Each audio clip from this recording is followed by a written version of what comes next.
Xin chào anh em, đây là FL680 và mình chưa mốt gì cả.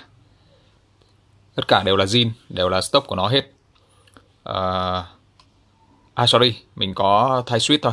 Mình có thay switch thành một loạt 68 con ATT Red White đã loop với lại phim của mình. Còn lại thì zin hết, keycap zin này, stop zin chưa xử lý gì hết này, cây zin này. Cái cây thì nó đã có mình cũng chưa bung nên là cũng chưa biết là bên trong là có farm viết gì chưa, tại vì cái kit này của nó cứng quá, nó chắc quá, cũng không biết cách bung sao nên là cũng chưa bung để xem bên dưới nó có gì. PCB thì có một cái farm silicon của hãng họ làm sẵn thôi. Stap là chưa qua xử lý, keycap zin luôn, keycap FSA. Mình thấy là nó cũng không dày lắm, không dày như mình tưởng, cũng bình thường. Chất liệu PBT. Ok, bây giờ mình sẽ sau test thử xem là zin thì nó sẽ như thế nào. Đầu tiên là các phím dài nhé. Start này.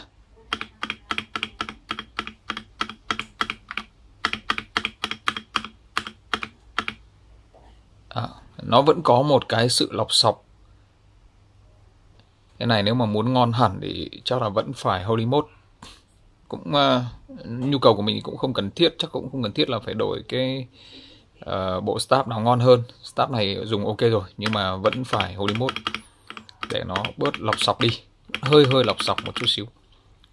Ok, ship này,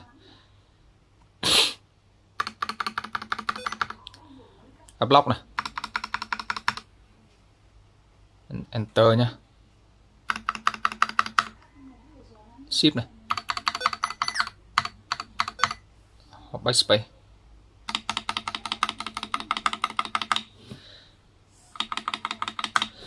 Nói mượt hẳn thì nó không mượt, cũng bình thường thôi.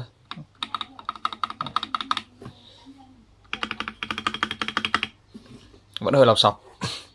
Các phím khác này,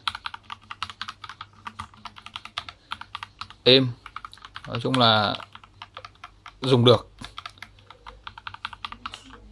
thôi. Còn nếu mà anh em nào khó tính thì chắc là anh em vẫn cần phải xử lý thêm.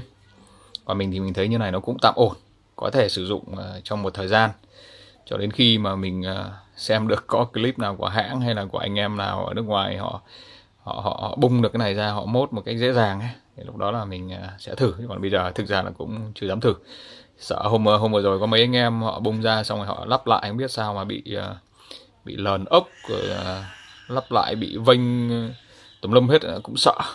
Thôi chắc là cũng chưa làm. Build của nó chắc như gạch luôn, build rất là chắc, cảm giác rất là đầm.